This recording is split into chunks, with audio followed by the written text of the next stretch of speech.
Hey, Casa Sedovi's Pastor John here.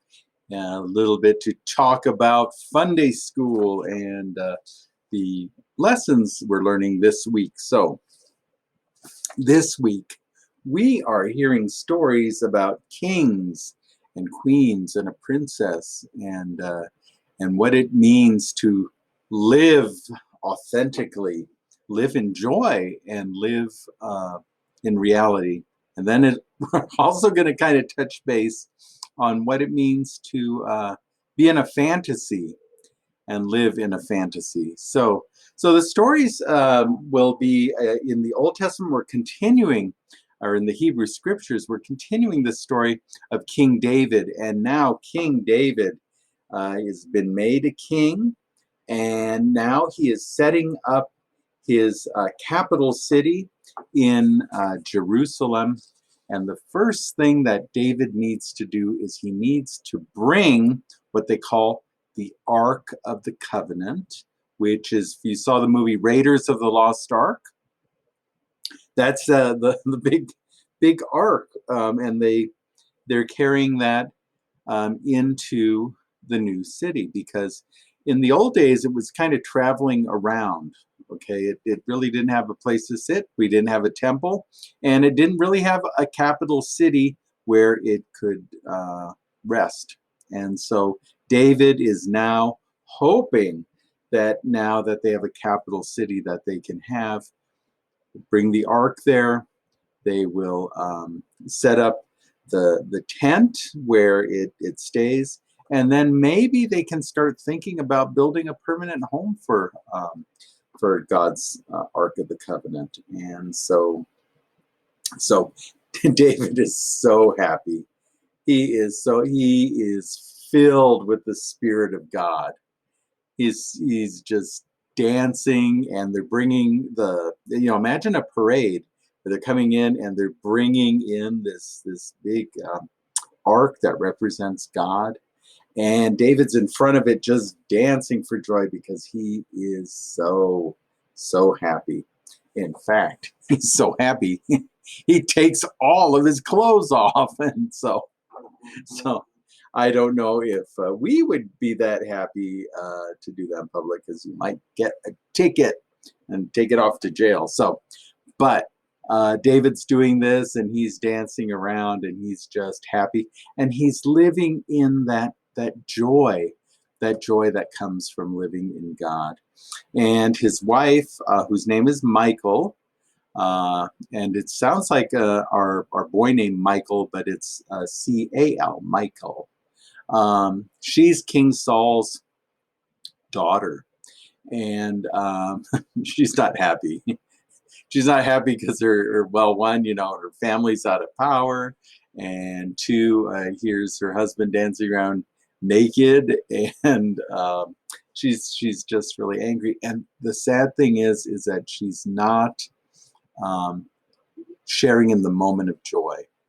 And so, for whatever her reasons, she's just not in that moment. So we'll be talking about that and what that means. But David's joy of dancing, and what makes us dance? How do we dance? What makes reality and what makes fantasy?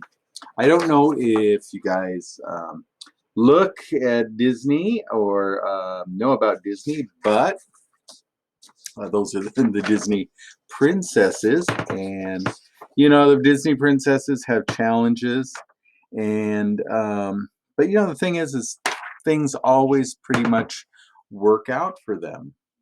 And our second story is really kind of a terrible story, and we're not going to really cover it a lot in Funday School, but I just want to touch on it in that this is a story about a king named King Herod, who we knew his father, who did that terrible thing to all the babies. This is his son, King Herod, and the queen, Herodias, and then there's a princess also named Herodias, sometimes called Salome, and it's about people who don't live in joy. They live in power, and they live in trying to do things their way, and they're all scheming, and they're all planning. And so what happens is Salome, or Herodias Jr., dances. Okay, she dances. Just like David dances, but there's a big difference. Salome's dance is corrupted. Salome's dance isn't a dance of joy, it's a dance to get something. And so King Herod has his things that he wants. Queen Herodias has her things that she wants. And Salome, who's doing the dancing, or Herodias Jr., has things that she wants. And so this dance is not a genuine dance of joy, it's a dance of corruption. And the sad thing about that dance is it ends with John the Baptist. If we remember John the Baptist, Jesus' cousin, it ends with him dying in a really terrible way. And everyone thinks, oh, Queen Herodias is like, oh, I wanted him dead. And Salome is like, that was all I wanted, was just to get something for my dance, and kind of hurt King Herod. And then King Herod, because he was trying to get what he wanted, he ends up in a really terrible place, because he opens his mouth and says something which leads to the death of John the Baptist. So we'll be talking about that in big church. So anyway, it's going to be a filled Sunday full of dancing. Why do we dance? What makes us dance? How do we live in reality? And how do we live in fantasy? And,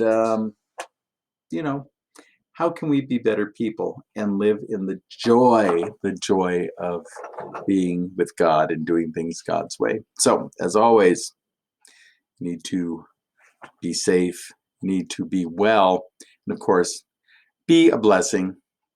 That's it. Bye-bye.